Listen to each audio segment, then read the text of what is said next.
everyone, I'm Lisa. And I'm Nick. And you're listening to It Takes Two, the podcast where two people take two movies with the same plot or premise and watch and discuss them. Happy 2025. This is the first episode of 2025, starting the new year off strong. These were thoroughly enjoyable movies. 2017's The Glass Castle and 2016's Captain Fantastic. Yeah, I've seen these compared a lot, and I had seen Captain Fantastic before, but I'd never seen The Glass Castle. So essentially, they're both about families with multiple children, where the children are being raised in an unconventional way by parents who are kind of disillusioned with American capitalist society, essentially. And how that impacts the kids and how they grow up. And, you know, in terms of, like, their education and how they're treated physically and how they're treated mentally and what their relationship with their parents are like. There's a lot explored in both movies. Yeah, it's going to be hard to sum up. I think going through the point of view of the person you're following most in either of these movies. For Glass Castle, you're following Brie Larson, who's playing, because this is based on a true story. Yeah. For Glass Castle, anyway. You're following Brie Larson's character, who's the second oldest daughter, who's now a successful writer in New York City. And it's basically you constantly getting like these flashbacks to when she was a child. Woody Harrelson plays the dad, and he is a man with, as you said, you know, the very disenfranchised with, I'd say moderning America, because it, like, if it's supposed to be 89 in the beginning of the movie, which I'm assuming, based on the way that it was filmed, is current. Captain Fantastic is a little bit more modern. He talks about his army, like his military history. So I'm assuming it would have been Korea. Yeah. Would probably make sense. Or, Strider wants to get inside. And Captain Fantastic, you're following. He's looking at us through the window. You're following through from Ben Cash, Viggo Mortensen's character, as the sort of main point of view. And each of his kids sort of have like bit parts, but they've got their own story, where I think the other one is very much like how her childhood affected, I think it's Angela Wells. Jeannette is the main. Oh, Jeannette Wells, yeah. Jeannette is Walls. Is it Wallace or is it... No, it's Walls. Walls. Sorry. Jeannette is the main daughter. Yeah. So I think, weirdly, because I often struggle to remember the names of characters' films, but I think I actually remember the kids' names in both films. Fair enough. So I think in that one it's Laurie, Jeannette, Brian, and Maureen. And then in the other one, Bo Devon, Vesper, and what's her? I was gonna say Kaiser. That's not her name. Something similar. I can't remember. Forgetting the other twin's name. Now I've forgotten them, but I was remembering them. The two youngest are Zaja and Nai. Yeah, that's correct. Those two the kids. The name begins with an or Relian. Yeah, so it's literally one kid who I'm forgetting, who's the other twin. Yeah. What is her name? Keetle? They all have made up names. I will spell it out for you. Yeah. Kielyr. Kielyr. Keeler? Okay. Is that it? I can't remember them. I don't remember them saying it much. They say the other kids' names quite a bit. Ironically, two of the kids, the two youngest, Zaja and Nai, the actors who played them also played two of the kids in the other movie, in The Glass Castle. Yeah. At different ages, but they played Maureen and Brian at different points in their life.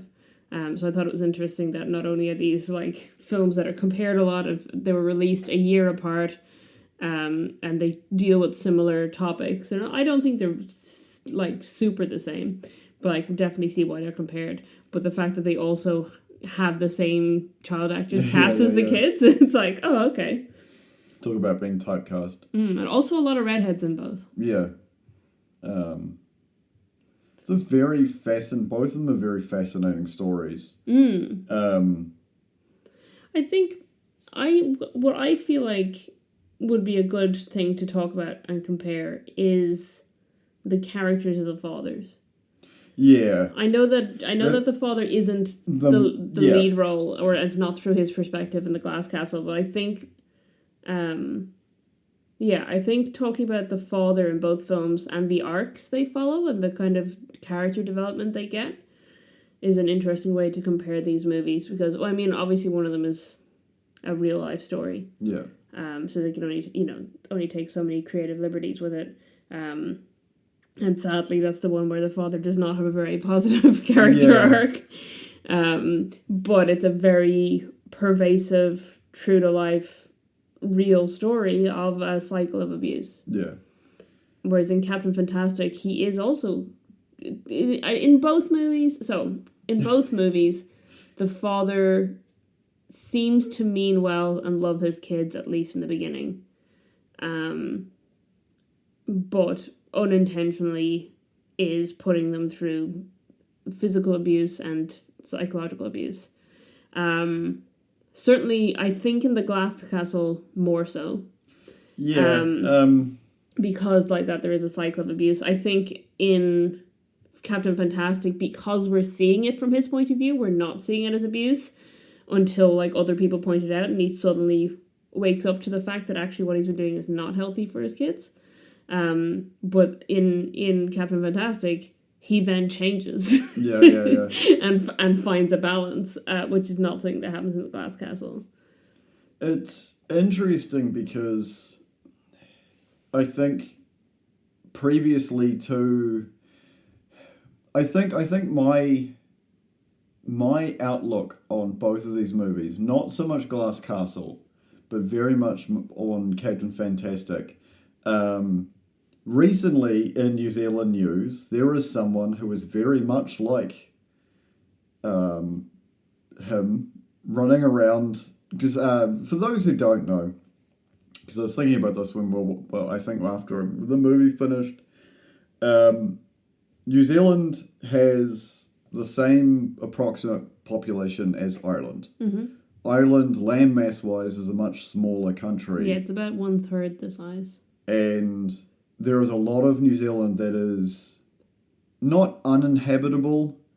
It is just not conducive to metropolitan-style living.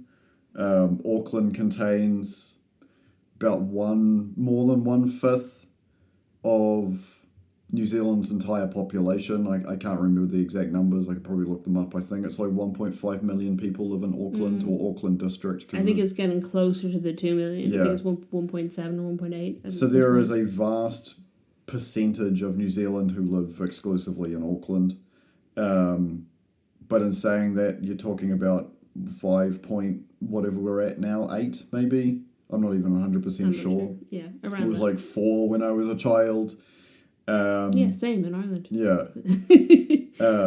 Populations go up. So there is currently a man on the run from the law with his kids living somewhere in New Zealand, to the point where he was filmed by pig hunters recently, which made the national news. And I went through his entire Wikipedia page and looked all into what was going on. Basically, he's disenfranchised with New Zealand and the government and policing and society, and has taken I think he's got 2 kids, and they are living rough in the wilderness, but he's doing a bunch of theft along the way and stealing things, which is why the police want to see him. Yeah. Obviously, endangerment of his children. Yeah.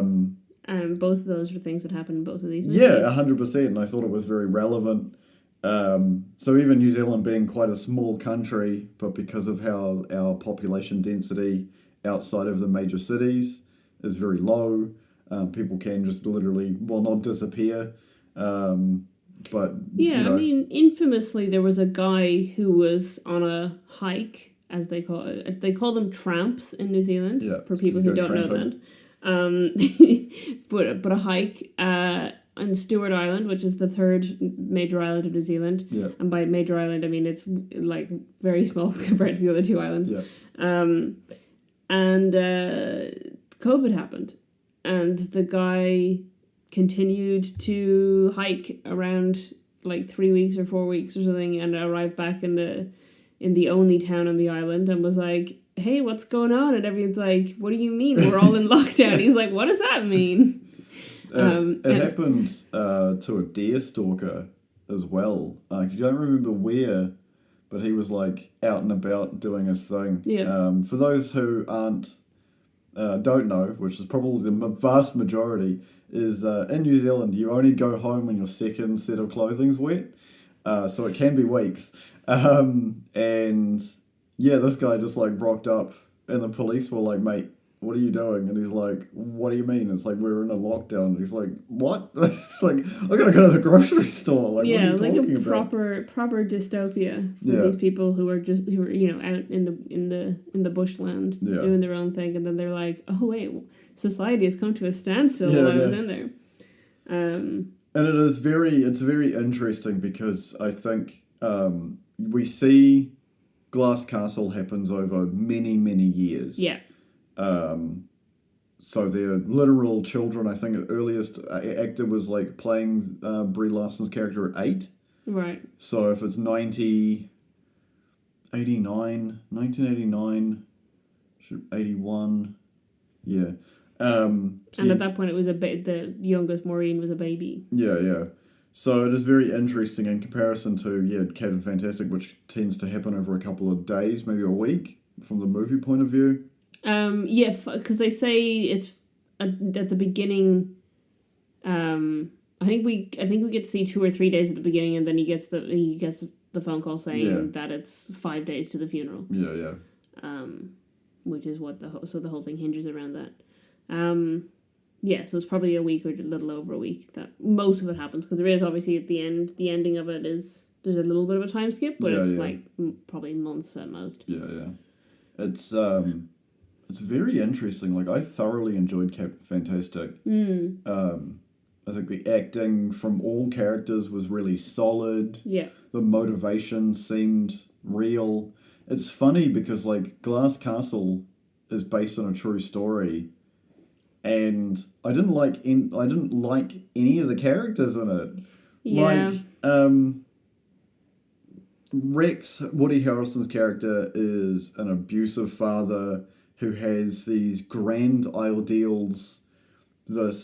Obviously, he's a very intelligent man. Yeah, in both cases, the father's a very intelligent man. Yeah, it's very interesting, because I think the big revelation in Glass Castle comes when they move in with their grandparents. Yeah.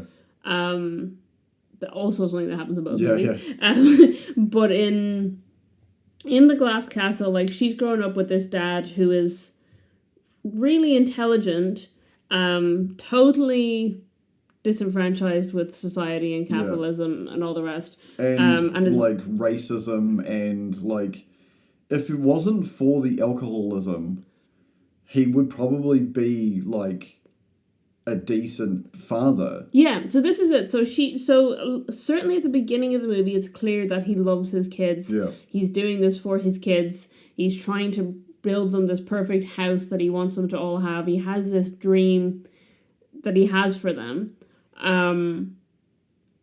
But it gets hindered by, as you said, alcoholism, and the realities of life, that like they are squatting, so they do police do show up, and they are stealing sometimes, or they are running a con, so they do have to keep moving, and then they end up, is it after she got, no, because it's after a time skip. I was gonna say, is it after she got burned, but that's right at the beginning. Yeah, it's later on in it. I can't remember what the reason was that they end up going to the grandparents' house.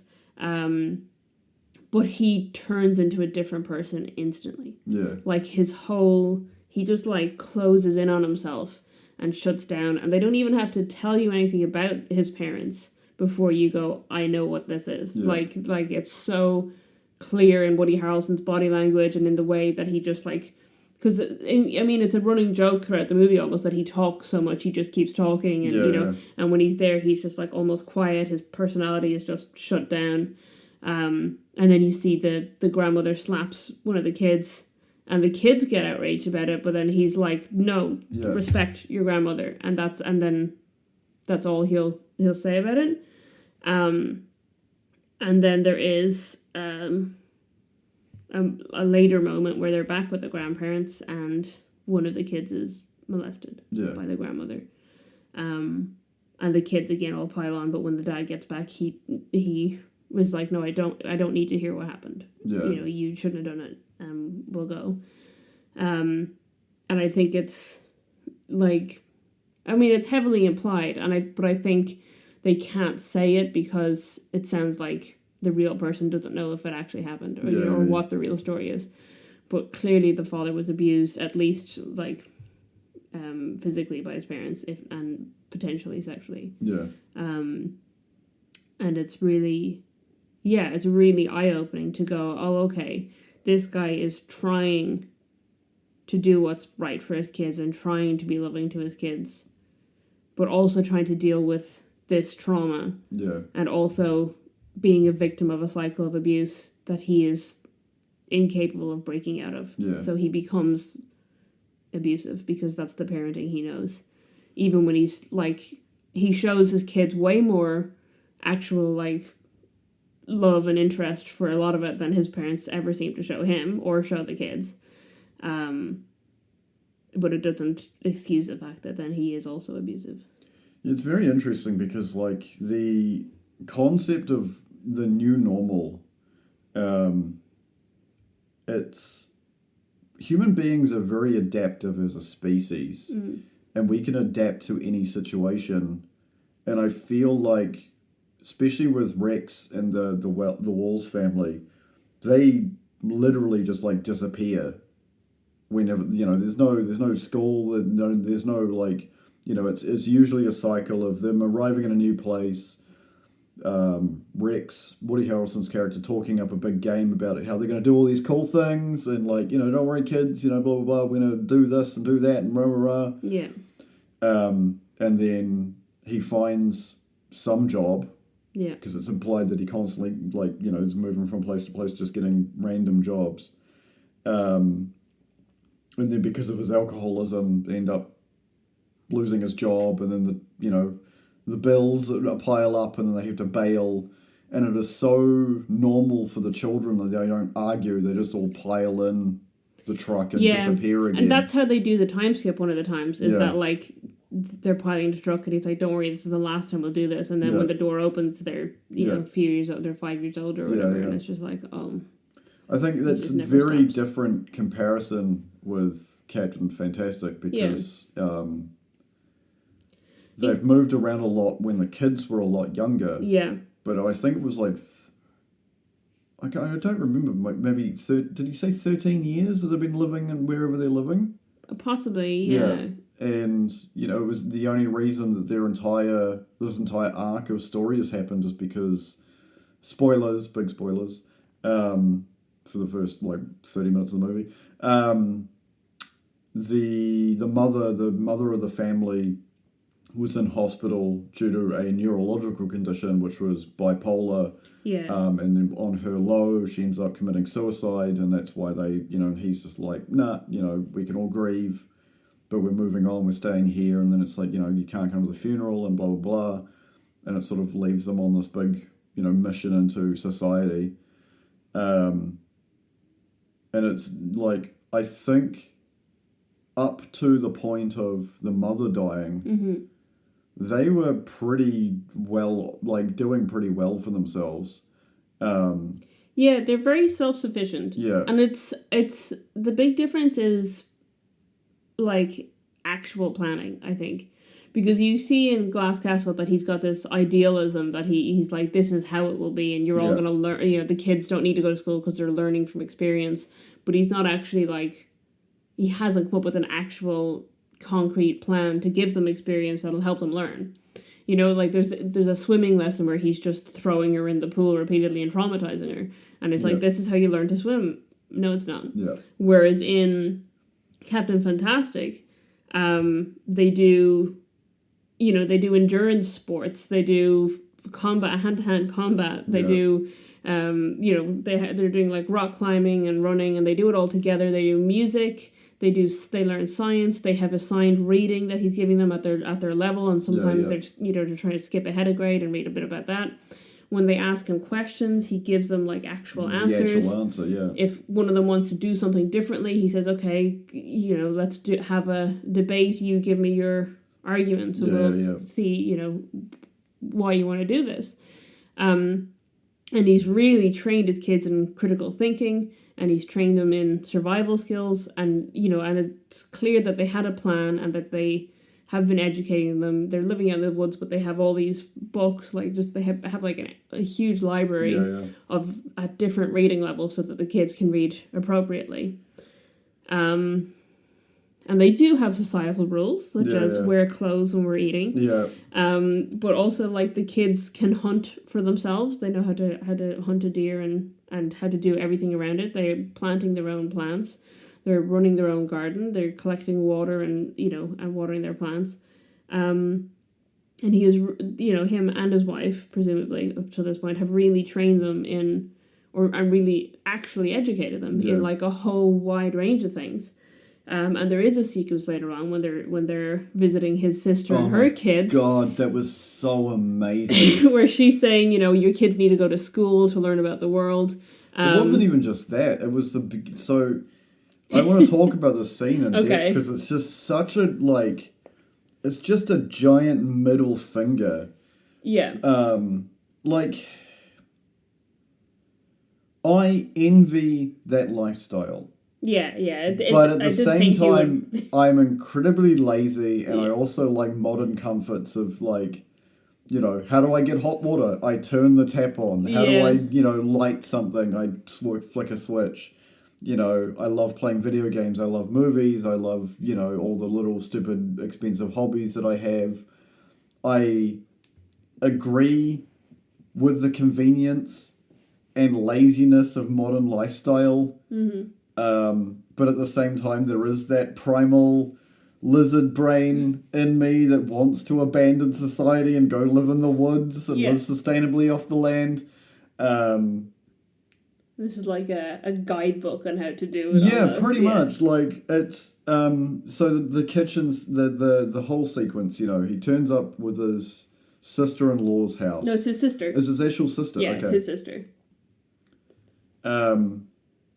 She turns up at his sister's house with her husband and her 2 kids, her 2 boys, and there's this moment of like, you know, oh, how did you kill the chicken? And the mum's like, the sister's like, I bought it. Like, also, like right before that, she is considering his lifestyle. His lifestyle and his ideals, because she made sure that there isn't any processed food on the table, that it is all like organic food, and you know, like she has taken into consideration what he wants. So we do see another scene where they go to like a diner, and he's like, "This isn't real food. We can't eat any of this." So I just want to say, like, she is actually thinking about it. I think that is the only moment of obvious abuse, because he is very much. Up to that point in the movie, up to the diner scene, sorry, I'll jump back to the thing, but you brought up a very valid point. He is talking about the fact that they're able to make their own choices based on their wants and their ideology. And they're in a diner, and this is obviously not the normal, and he refuses all the children's wants because they're all like, oh my god, there are things on this menu, like, can we get hamburgers, can we get this, can we get pancakes?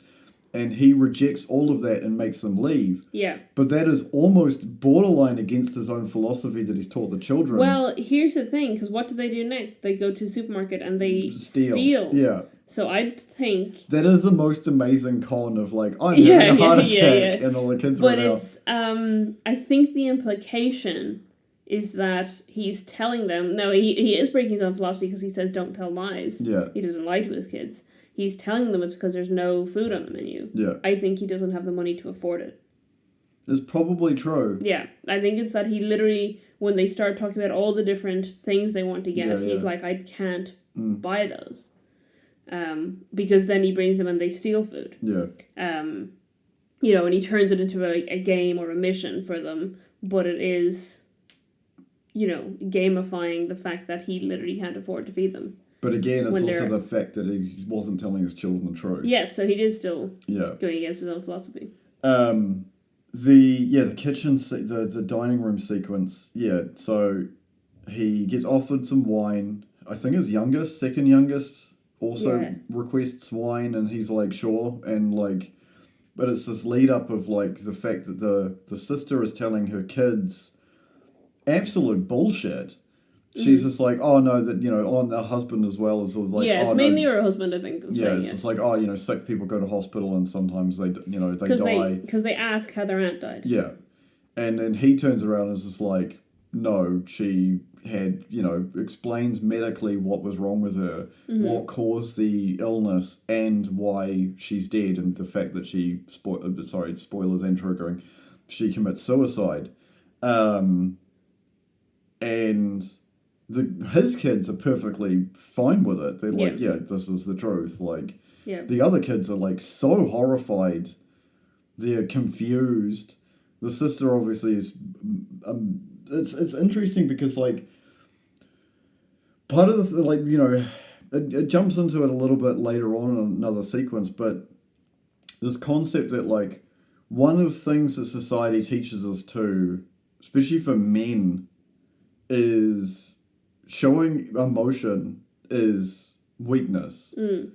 And it is very much so in the juxtaposition between the different kids' life. You know, it's talking back to their mum, playing violent video games, not understanding things, being confused that there's no like logo worship within the family. There's not this breed of capitalist ideals is like completely lost on them. The fact that when they mention Nike, the brand, they're talking about the Greek or Roman god. I can't remember which one it is. Roman, I think Nike. Yeah, and it's just like it's like Adidas. It's like what is that? And then when they tell them like it's shoes, they're like, oh, like okay. It's even though like turn him into a crackhead. Like it's not a crack. It was like, what's crack? It's like, oh, it's a crystallized form of cocaine. It's horrible. You know, it was introduced to the inner city and caught. You know, like, and the implications of like the fact that when the kids ask a question, they actually get an answer. Yeah. And it's so poignant in the next scene where like the sister's explaining to them like the kids need to go to school. Yeah. And it's like, why? Oh, so they can learn about stuff, learn about the world. So he brings her kids down and asks them what the Bill of Rights are, and neither of them can tell them. And he brings like his 8-year-old daughter down, and is just like, "What's the Bill of Rights?" And she starts reciting it. And then he's like, "No, I want to hear in your own words a summation of what it means." And then she's able to do that. Yeah. And then the sister is just like, "No, we get it." And she's like, sorry, very impressive. Yeah. And then she's like, don't dismiss the kid. The kid did a really good thing. But it's just like, what did I say to you? I think getting schooled in your own kitchen. Yeah. It's such a brutal. But she does also have a point. It's just that she's not making the right point. Yeah. And I think that the grandfather makes it more. Yeah. And also the kids make it to him. Which is that it's not that they don't have academic knowledge, because they have leaps and bounds academic knowledge. Like, they're so good at academic stuff. Is that they have no real world experience. It's they don't know socialism. It's not socialism. It's socialism. They know about socialism. No, it's socialization. Yeah. Because they've only socialized with each other. Yeah. And they haven't. And I mean, I think it's great that because he really makes an effort that they do everything as a family. Yeah. And that they make decisions as a family, and they do other activities as family. So he is doing that socialization, but they're not getting to meet other kids their age, not getting to meet people of different ages. They're not getting to actually learn what life is like outside of their bubble. And it is very obvious with the oldest son Yeah. Because when they go into town, before they get the news of the mother passing away, and he's obviously selling artisanal handmade birdhouses, which is like good on him for like having a side hustle. That's how he's getting it's his only hustle. That's how he's earning money for the few bits of actual money they need. And he freezes when he bumps into girls his age. Yeah. Because he doesn't know how to socialize with them, and he's like, the fantastic physical form, very educated, like he would be to most girls of his age group a very attractive young man.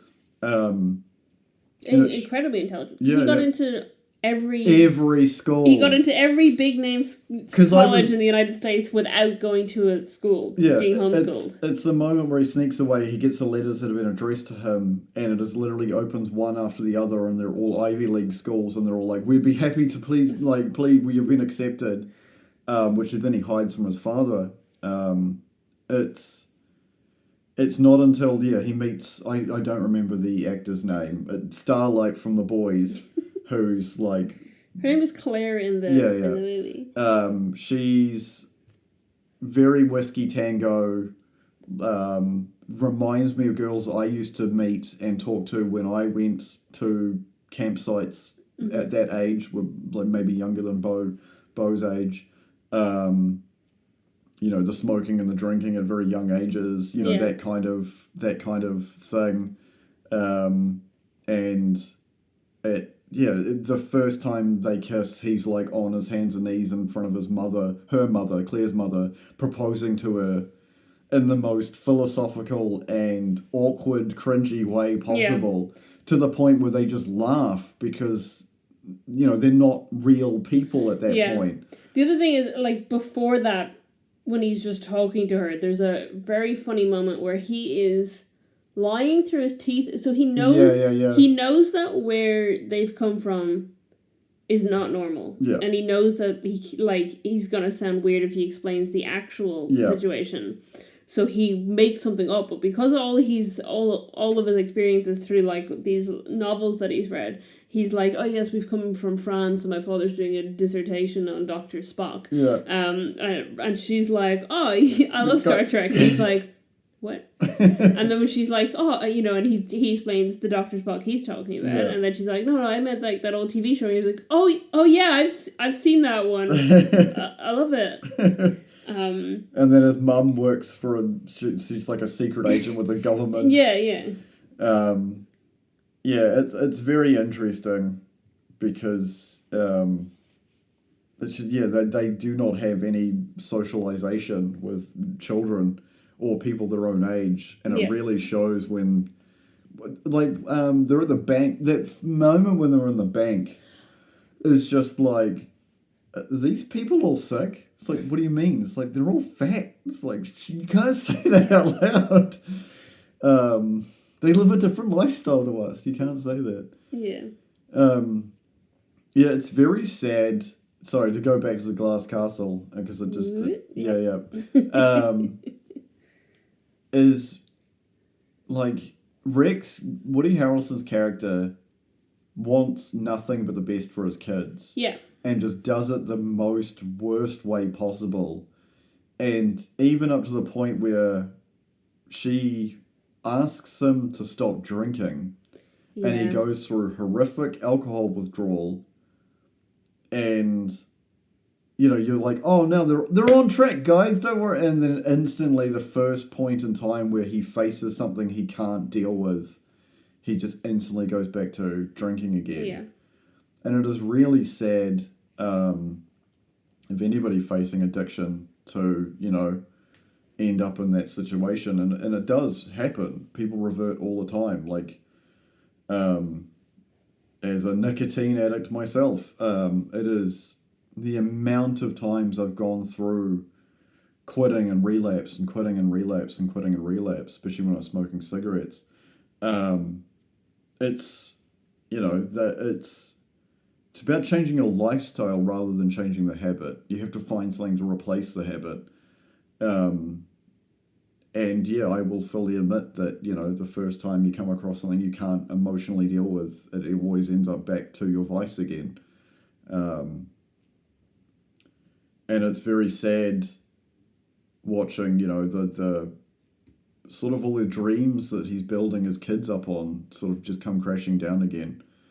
To the point where in the movie, there's a moment which I thought was probably the saddest and really hammered home the kids' sort of loss of the delusion, loss of hope, is when they first, like, the what is it, $15 a month, and by the end of the year they own the house. For the place they end up settling in last.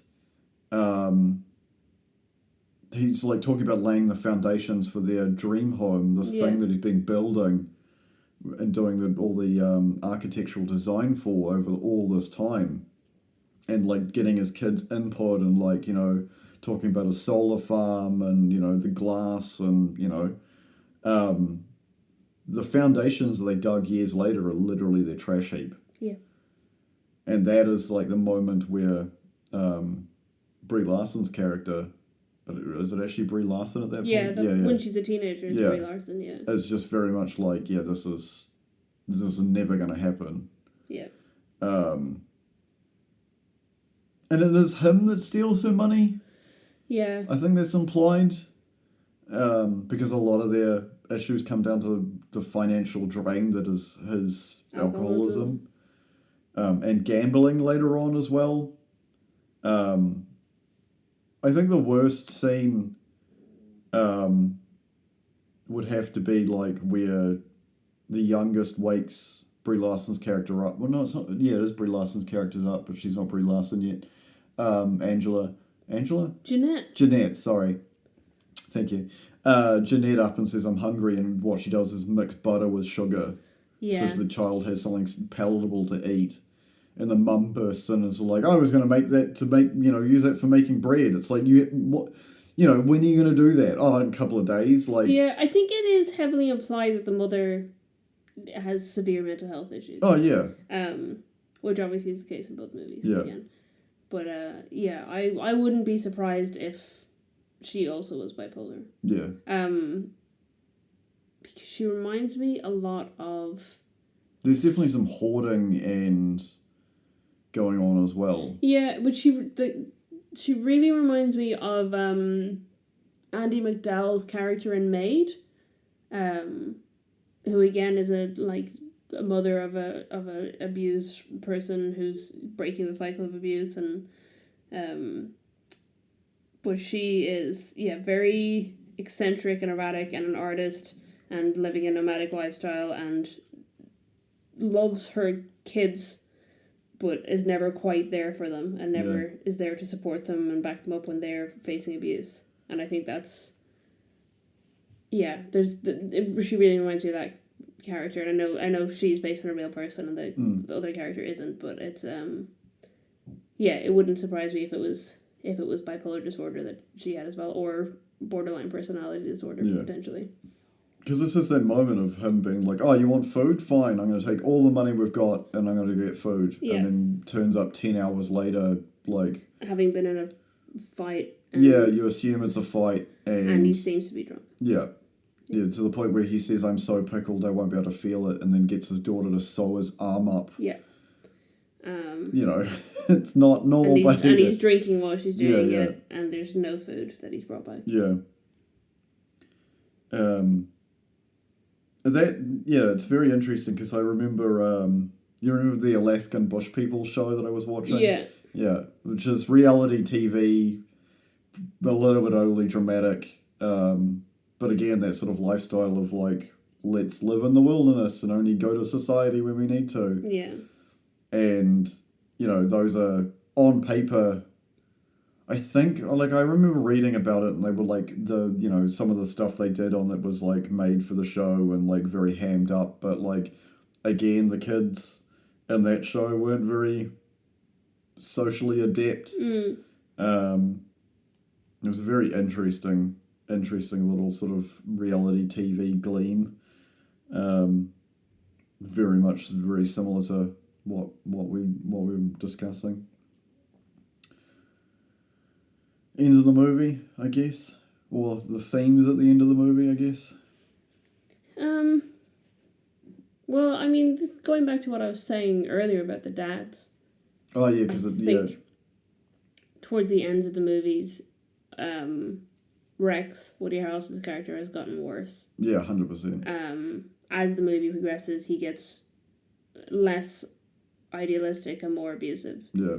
By the end of the movie, he's like showing up unannounced at her engagement party to a guy that he doesn't approve of, because he wants to borrow money from her, and it turns out that they could have had money the whole time. Yeah. They just chose not to sell some land that her mother had inherited.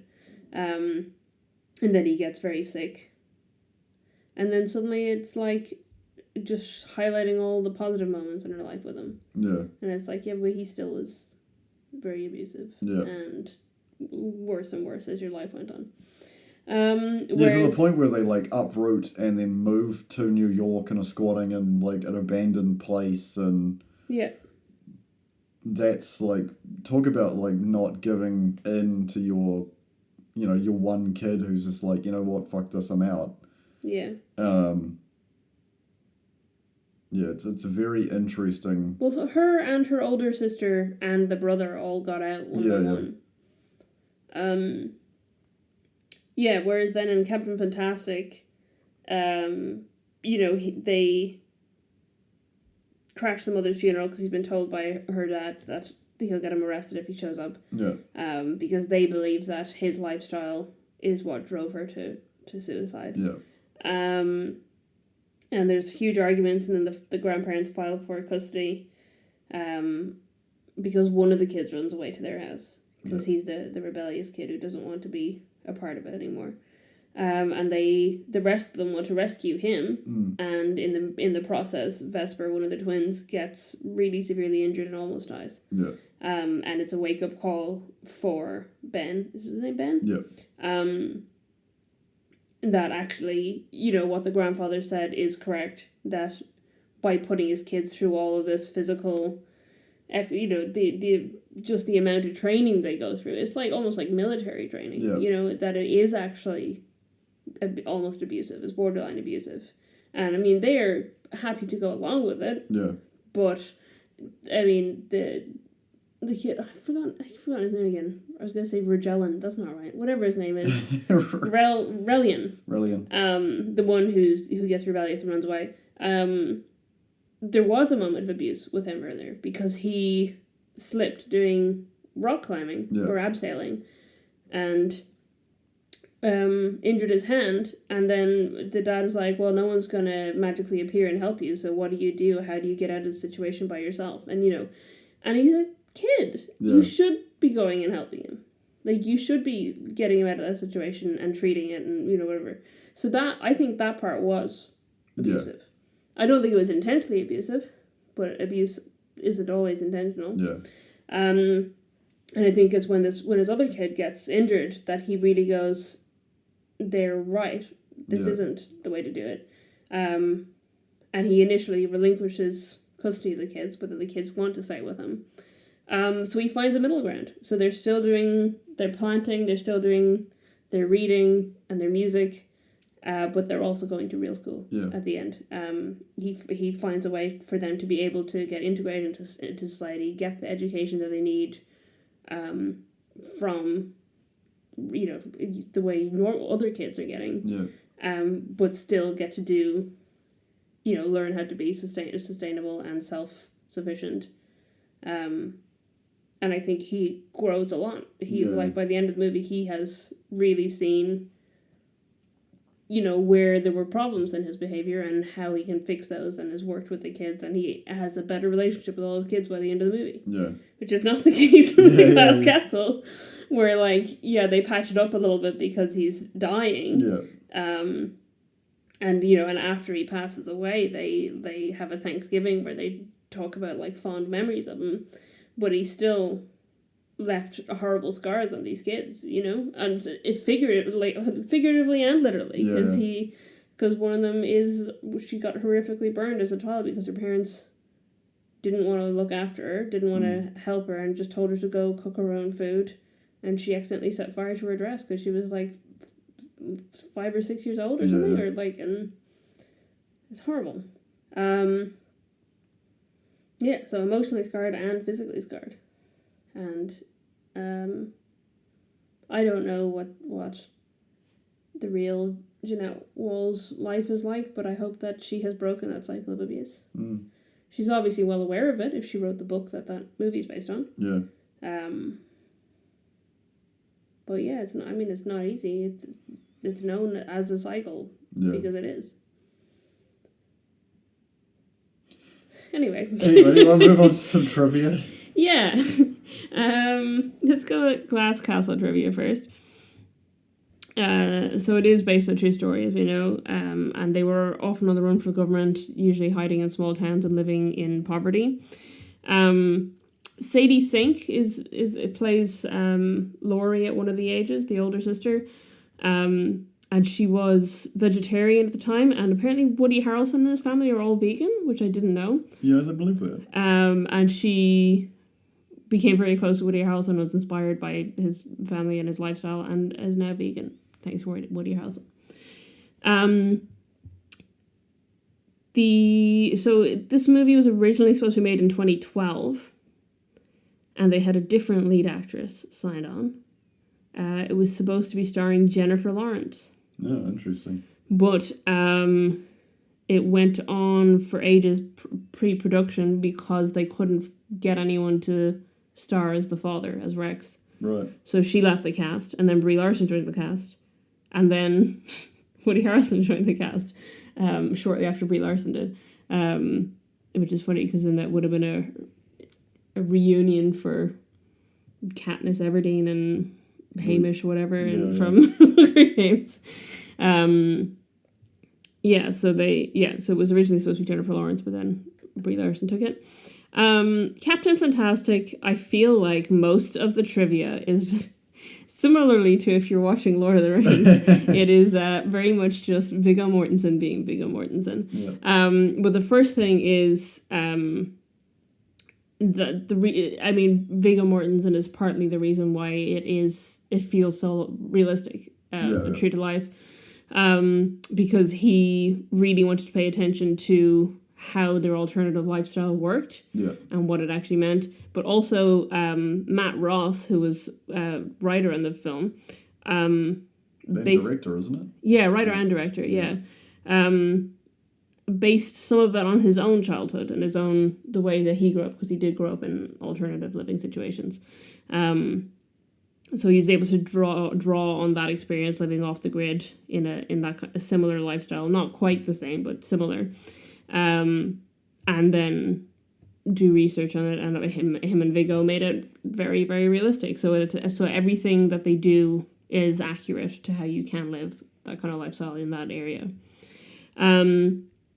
All of the actors playing the kids and Viggo went on a 2-day survival trip and slept together as a family in a hut that they built made of ferns, and learned how to track and to start fire with a bow drill. They did a lot of reading, and they learned about the world's political systems.